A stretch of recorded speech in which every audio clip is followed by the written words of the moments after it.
Hi everyone, this is Charmander, and in this video, I'm going to be discussing to you the best range hero pairs in this game. Specifically, I'm going to cover the best pair for field battle, as well as the best range pair for garrison battle, and the best pair for siege battle. Now, range main is going to be one of the most expensive troop type specialty that you can pick in this game. So as I'm making this video, try to guess why range is the second most expensive troop type specialty that you can select when playing this game. Now, in terms of the range hero pairs, we're going to cover field, garrison, and siege, starting off with field first. So in regards to field battles, the best pair is actually going to be Julia and Lynn. Let's look at Julia's skills first, and then we'll look at Lynn's after. So as you can see, Julia's first skill, Stunning Magic, deals a huge amount of damage to the enemy, which is 13,750, also silencing the enemy for 3 seconds, while also restoring 120 rage to the own squad. Her second skill, Escape Preparation, increases rage attack by up to 20%, increases range defense by up to 20%. So as you can see, this makes her a little bit on the tanky side already, despite being range, which is one of the more fragile troop type in the game.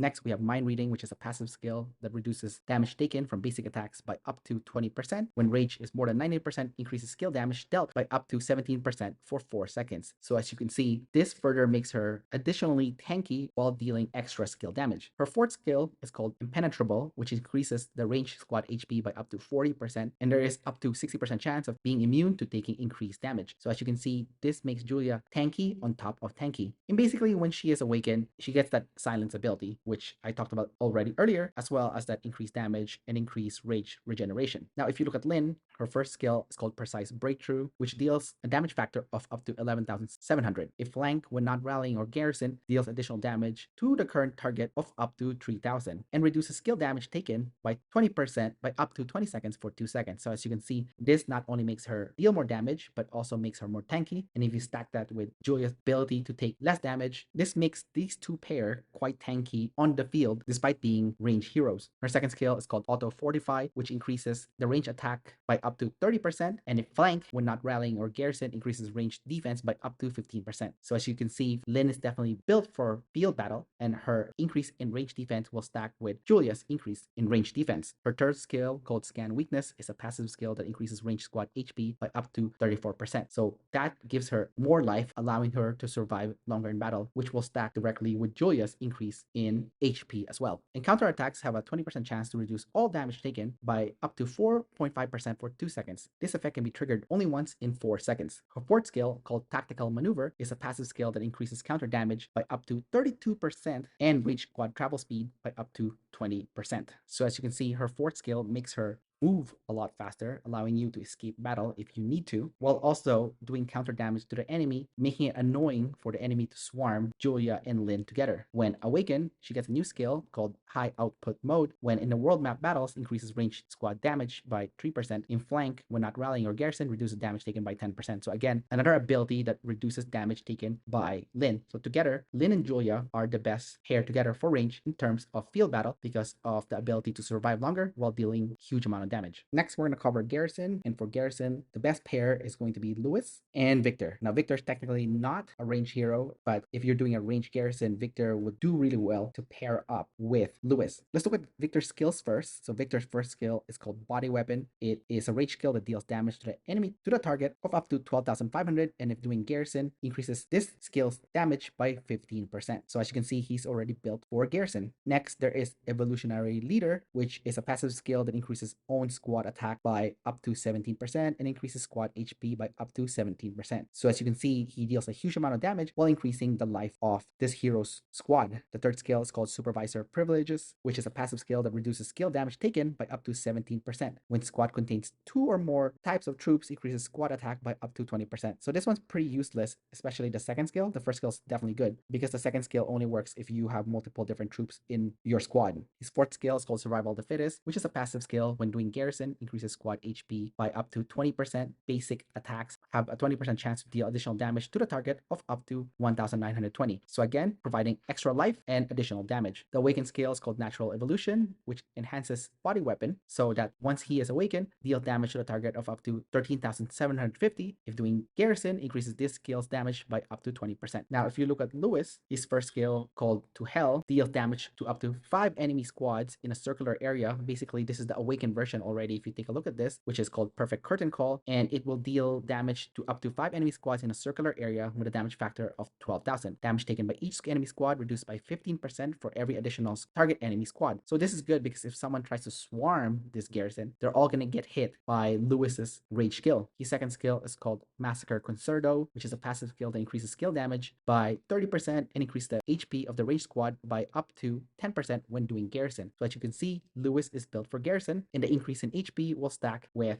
Victor's increase in squad HP as well. Third skill is called Deadly Beat, which is a passive skill that increases range squad attack by up to 30%, again just making him deal extra damage. And fourth skill is called Sonata of Sorrow, which is a passive skill where the squad gains an additional 25 range when using basic attacks. This is why Lewis creates so much rage, allowing him to use the skill damage fairly frequently, which is super strong, especially when combined with Victor, who already deals a lot of skill damage. So as you can see, when you put these two together, they are an amazing damage dealing Garrison for the range squad type. Last but not least, we're going to cover the best range hero pairs for sieging, and that's going to be Julia. I've already covered her set of skills, and her partner is going to be Bard. Now we're going to look at Bard, and Bard's first skill is called Mass Annihilation, which deals 14,300 damage to the enemy to up to 3 enemies. So this is 14,300 damage when awakened, because before being awakened is 13,000 damage. This is even more damage when you transcend Bard. So if you look at his first skill where you transcend it, the damage actually goes all the way to 15,000, and the damage taken by enemy target is reduced by 10% for every additional target enemy. And if he kills an enemy, the squad has a 50% chance to immediately recover 65 range, increases own attack by 30% for 3 seconds. So again, if people are trying to swarm this rally and they get hit by his area of effect damage, then these two pairs will get even more rage skill. His second skill is called Purge Weakness, increases rage attack by up to 30% if the enemy is inflicted with silence, which they will, because Julia is going to be the leader hero here that's going to inflict silence on the enemy first.